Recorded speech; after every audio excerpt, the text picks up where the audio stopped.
Kairana vote seat है हमारी। ये जो है मनीष चौहान की तरफ जाती हुई दिख रही है सभी को। जो समीकरण बनना कैराना लोकसभा का, वो समीकरण ये बना हुआ है कि मनीष चौहान का अगर टिकट होता है तो इनको बड़ी भारी मतदान से विजयी बनाओगे। मोनू है, अगर इसका टिकट हो जाए तो हम इसके साथ रहेंगे। अगर इसका टिकट नहीं होता है तो फिर हम जाएंगे इकरा पे ही। इकरा भाई, हाँ, कारण क्या है? अजी कारण तो नहीं है, क्यों नहीं तो क्यों वो फिर मेरे वहाँ अगवा रसी चौधर और वह भी गुज्जर, अपना हम भी गुज्जर, बस फिर तो टिकट अपना वही देंगे हम आपका जाके। दुनिया की आवाज पर मैं राहुल चौहान, और आज हम गांव बलुआ में मौजूद है जो कैराना लोकसभा में आता है। 2024 का जो चुनाव है वो धीरे धीरे नजदीक आ रहा है। तकरीबन जो पार्टियां है अपने टिकट वितरण पर लगी हुई है, और सपा और कांग्रेस ने लगभग अपने टिकट प्रतिनिधियों को दे दिए हैं। लेकिन अभी जो आरएलडी और बीजेपी का गठबंधन हुआ है उनका अभी कुछ साफ सामने नहीं आ रहा है, क्योंकि दोनों ही तरफ से अभी तक कोई बातचीत का अभी प्रोग्राम उनका नहीं हुआ है, और टिकट का भी अभी तक कुछ नहीं हुआ है। तो हम 2024 के जो चुनाव है उस पर बातचीत करने के लिए गांव बलुआ में पहुंचे हैं। तो यहां पर हम जनता के बीच मौजूद है, और 2024 का लोकसभा चुनाव अब की बार किस तरफ जा रहा है, क्योंकि कैराना जो सीट है ये हॉट सीट के रूप में देखी जा रही है। और इधर से सपा के लिए उम्मीदवार जो है अभी तक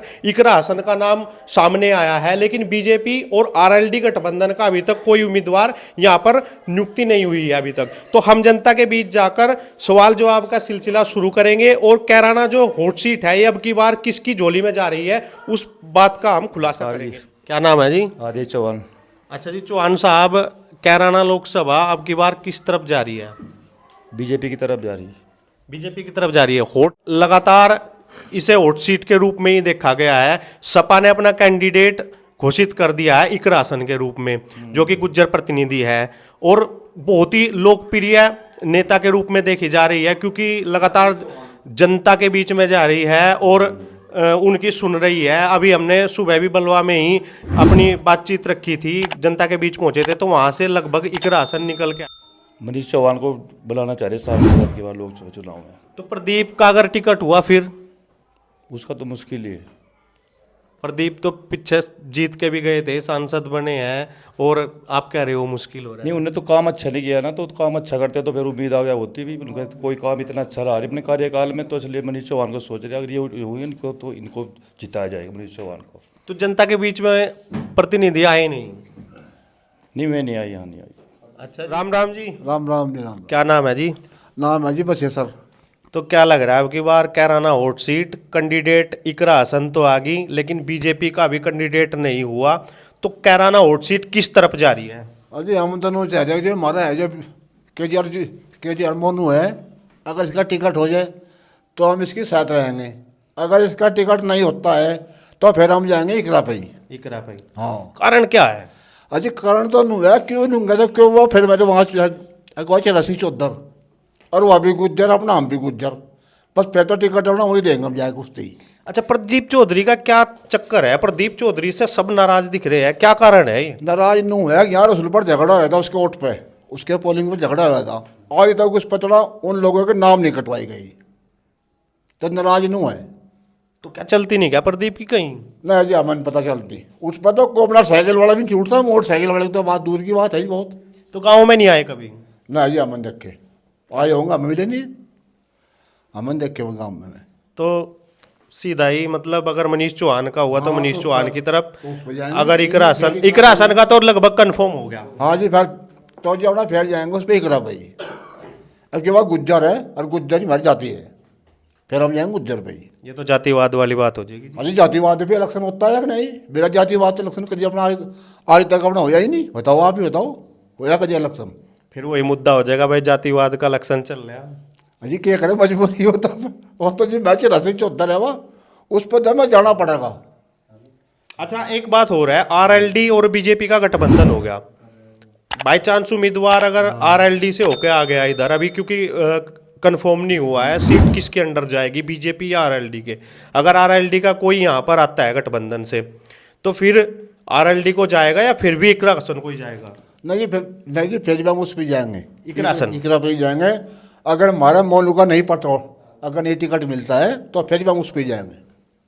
गुज्जर बिरादरी देख रहे हैं। हाँ जी, बिरादरी बिल्कुल है जी। बिरादरी तो जो कुछ है बिरादरी तो ही है, बगैर बिरादरी की है जी? बताओ, आप ही बताओ। राहुल भाई, राम राम जी, धन्यवाद आपका बहुत बहुत राहुल चौहान जी, जो आप आए और आप जो है हमारे लोकसभा चुनाव का समीकरण बना रहे, बहुत अच्छी बात है। वो हम तक भी आवे, हम भी देखें, इसके लिए बहुत बहुत धन्यवाद। धन्यवाद भाई। मैं कह रहा कैराना लोकसभा सीट पे हॉट सीट देखी जा हर इलेक्शन में, और लगातार इसकी चर्चा बड़े बड़े इलेक्शनों में भी होती है। एक कैंडिडेट सपा से यहाँ पर आ चुका है इकरा हसन, जो कि नाम चर्चित था और अच्छी नेता के रूप में उभर कर आ रही है। और अभी बीजेपी और आरएलडी का गठबंधन हुआ है, लेकिन उससे अभी तक भी कोई घोषणा नहीं हुई है कौन प्रतिनिधि आएगा और क्या आगे की उनकी रणनीति है। तो मैं ये पूछना चाह रहा, कैराना हॉट सीट अब की बार किसकी तरफ जा रही है? तो जो कैराना वोट सीट है हमारी, ये जो है मनीष चौहान की तरफ जाती हुई दिख रही है सभी को। जो समीकरण बनना कैराना लोकसभा का, वो समीकरण ये बना हुआ है कि मनीष चौहान का अगर टिकट होता है तो इनको बड़ी भारी मतदान से विजयी बनाओगे और जो है इन्हें अपना सरदार बनाओगे। और इनका जो भी हमारे तन मन धन से जो भी होगा, हमारे सब वर्करी हुई जो भी होया, हम इनका करेंगे। हम इनके समर्थक हैं बहुत तगड़े। और उसके बाद में अगर हमारे मनीष चौहान जी का टिकट नहीं होता, भारतीय जनता पार्टी से अगर मनीष चौहान जी का टिकट नहीं होता, तो हम इकरा की तरफ जाएंगे, बिल्कुल जाएंगे, सरेआम जाएंगे, उससे उनको समर्थन देंगे अपना जाके। अच्छा, आरएलडी और बीजेपी का गठबंधन हो गया, अगर सीट आरएलडी के खाते में जा और आरएलडी से कोई मतलब सिंबल लेकर यहाँ पे चुनाव लड़ा है बीजेपी एनडीए गठबंधन से, तो फिर क्या रुझान रहेगा? क्योंकि जाट भाइयों के बीच हम जा, उनका रुझान तो बिल्कुल एक तरफा आरएलडी की तरफ है। गठबंधन को वे अच्छा बता रहे, और गठबंधन हो चुका है, तो यहाँ से क्या सिस्टम रहेगा? गठबंधन अच्छा है, फायदेमंद है किसानों के लिए, क्योंकि आप किसानों के साथ हमेशा खड़े रहते हैं। आंदोलन में भी हमने देखा, बकाया भुगतान का मुद्दा था वहाँ भी देखे, और यहाँ पर सड़क का मुद्दा था वहाँ भी देखे। तो किसानों के लिए कितना फायदेमंद यू गठबंधन होगा, और अगर सिंबल से लोकदल से आता है कोई नेता, वो कितना फायदेमंद होगा? देखो, राष्ट्रीय लोकदल जो पार्टी है, ये किसानों के हित के लिए बनाई गई थी। जो है स्वर्गीय श्री चौधरी चरण सिंह जो हमारे अनुयायी थे, वो उन्होंने बहुत योगदान दिया, देश के लिए प्रधानमंत्री रहे। लेकिन जो आगे जयंत चौधरी राष्ट्रीय अध्यक्ष, जो जयंत चौधरी राष्ट्रीय लोकदल के पार्टी के हैं, उनका जो फेवर हुआ है अब बीजेपी की तरफ, ये भारत रत्न जो चौधरी चरण सिंह जी को भारत रत्न दिया गया, उसके उपलक्ष्य में उनके साथ में रह लगे। ऐसा है, या चवन्नी कदी ये क्या कह रहे थे, एक उसमें मुझे भी सुना, बोला चवन्नी नहीं आया, हम बदल देंगे, अब बदल गए। तो अगर यहाँ से जाट समुदाय का किसी का टिकट होता है, तो भाई फिर भी हम इकरा के साथ रहेंगे, अड़कर रहेंगे। और रही बात, वो उसके बाद में टाइम ही बताएगा। एक टाइम ऐसा भी आता है कि भाई नहीं, पलटना पड़ जा, लेकिन वो आगे टाइम बताएगा। अगर गठबंधन से टिकट होता है, अगर लोकदल मतलब राष्ट्रीय अध्यक्ष जयंत चौधरी का यहाँ से टिकट होता है, प्रसन्न चौधरी का लगा लो, किसी का भी लगा लो, तो हम उसके बाद में सोचेंगे, विचार करेंगे। पहले तो बात ये है, अगर पहले तो बात हमारी मनीष चौहान की है। मनीष चौहान हमारे शेर है, वे बब्बर शेर है। 29 मई में उन्हें इतनी तगड़ी गुज्जर यात्रा कढ़वाई, कोई नेता नहीं थे हमारे साथ में, उस टाइम में थे, तो हम तो गुज्जर पक्ष में रहेंगे ना, हम गुज्जर है भाई, हम गुज्जर पक्ष में रहेंगे। इतना बड़ा जो हमारे 29 मई में 2023 में सहारनपुर में गंगो में गुज्जर यात्रा निकाली गई थी, उसमें पक्ष रखा उन्हें हमारा। 4 दिन पड़े रहे सहारनपुर में, डीएम एसडीएम सबसे मिले और ये गुज्जर यात्रा कढ़वाई। और एक मैं आपके माध्यम से कहना चाहूँ, जो कैराना लोकसभा, जो कैराना में है, जो कैराना लोकसभा में गंगो पड़ता है, विधानसभा गंगो, वहाँ पे एक मीडिया में बहुत चर्चित बात चली हुई है कि गुज्जर को गुज्जर विहीन करना है। उनका मतलब ये कहने का है, गुज्जर कैराना लोकसभा को गुज्जर विहीन करेंगे। भाई मैं उनको आपके माध्यम से कहना चाहता हूँ कि जो ठाकुर समाज के लोग थे वो कह रहे थे इस बात को, मैं आपके माध्यम से कहना चाहता हूँ कि गुज्जर विहीन कभी नहीं हुआ। आप पिछले पुराने हिस्से के ठालो, गुज्जर जो शब्द होता है, गुज्जर के जो पहले वीर लगता है, गुज्जर वीर, तो इसलिए नहीं लगता, वीर तो वीर ही होता है, और किसी जाति में नहीं लगता वीर। हमारी जाति में क्यों लगता है? क्योंकि हमें वीरों वाले काम कर रखे, मतलब हमारे बड़ों ने काम कर रखे। और रही बात कुल योग करके गन्ना भुगतान की, गन्ना भुगतान के लिए भी हम अपना समर्थन है। मतलब आज मैं राहुल भाई के मतलब दुनिया की आवाज़ चैनल के माध्यम से यह कहना चाहता हूँ कि बहुत से युवा लड़के ये लिखवा के रखते हैं कि शामली क्षेत्र 5 किलोमीटर दूर रहियो। ये क्या मतलब है भाई? अरे अपना हक तो ले नहीं सकते भाई, चूड़ियाँ तो नहीं पहन रखी भाई अपना हक लो, यहाँ से क्या है, हम तो नहीं कहे अगर जो है 1 महीने का समय है आपके पास में, 1 महीने बाद क्या होगा, आचार संहिता लग जाएगी, आप जो है धरना प्रदर्शन नहीं कर सकते कहीं भी।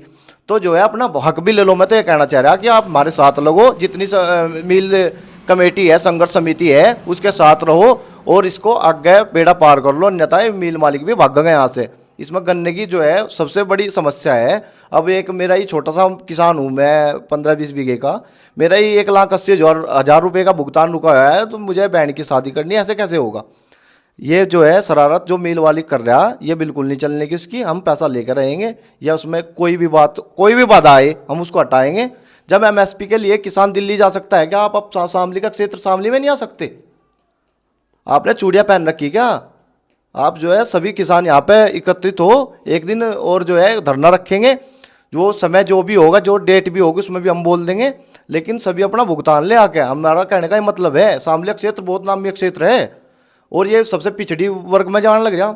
अच्छा, जो किसान आंदोलन दिल्ली में चला हो गया है, उसमें जो सिख समुदाय है केवल वही दिखा हुआ है, और उसको ये भी कहा जा रहा है भाई ये आंदोलन किसान हित में नहीं है। कई जगह पर चर्चा चल रही किसान हित का आंदोलन नहीं है, ये खालिस्तानी इकट्ठे हो रहे। क्या इस तरह की टिप्पणी किसान पर करना सही है? देखिए मैं आपको बताता हूँ, 12 जनवरी 1998 में मध्य प्रदेश में जब किसानों की फसल बर्बाद हो चुकी थी, उस टाइम जो किसानों ने वहाँ पर धरना प्रदर्शन किया था अपना मध्य प्रदेश के अंदर, उस टाइम उनकी फसल खराब हो गई थी। उन्हें मांगे 4,000 रुपये, मतलब बीघा के हिसाब से हमें फसल का मुआवजा दो। सरकार उस टाइम कांग्रेस की थी, कांग्रेस की सरकारों ने 400 रुपये देने का वादा किया था कि मैं 400 रुपये दूंगा, मतलब किसानों को।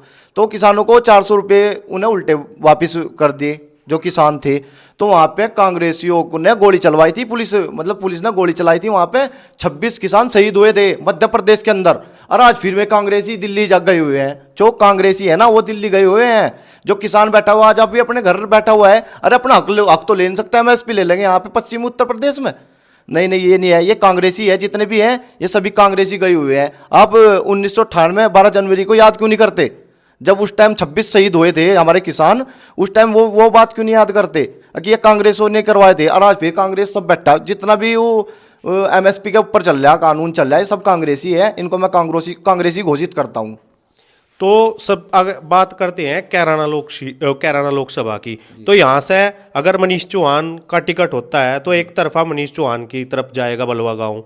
अगर मनीष चौहान का नहीं टिकट होता है, प्रदीप चौधरी का टिकट होता है, फिर इकरासन के साथ जाएगा। जी, क्योंकि प्रदीप चौधरी ने यहाँ पर कुछ भी कार्य नहीं करवाए हुए हैं। प्रदीप चौधरी ने कुल योग करके 4.5 करोड़ नहीं, 4.5 करोड़ रुपए के लगभग ही काम कराया है। मेरे पास उसकी समीकरण है, मेरे पास उसकी लिस्ट है, जो काम करवाया हुआ उसने एक रबजा बनाया, वहाँ पे 53 लाख रुपए लगे, सभी उसकी बायोडाटा मेरे पास है। उसने कुछ नहीं काम करवाया। एक बात है, सांसद ही में इतना 4.5 करोड़ का तो काम जो है ग्राम प्रधान करा देते हैं आज के समय में। वे उनको कोई जानता तो है नहीं। कैराना से कभी आए कैराना में घूमने के लिए, जहाँ से चुनाव लड़ते हैं वे कैराना में आए क्या? एक भी दिन नहीं आए। किसी के मुंह से सुन लो मैं तो प्रदीप चौधरी को जानता ही नहीं, ऐसे जवाब देंगे कि बिल्कुल कोई जानता ही नहीं। जब आए ही नहीं, 1-2 बार आए, हमें भी कभी मिले ही नहीं, आज तक नहीं मिले। तो समीकरण जो है जी सारा टिकट के ऊपर टिका हुआ है। जी, टिकट के ऊपर हम तो चाहते हैं, हम भगवान से भी प्रार्थना करते हैं कि हमारे जो चौधरी मनीष चौहान जी हैं, पूर्व वीरेंद्र सिंह MLC जी के पुत्र, उनको टिकट मिले और उनके साथ रहेंगे दिल से, मन से, धन से, तन से। हम सब गांव वाले उनकी तरफ ही हैं और उनसे ही वोट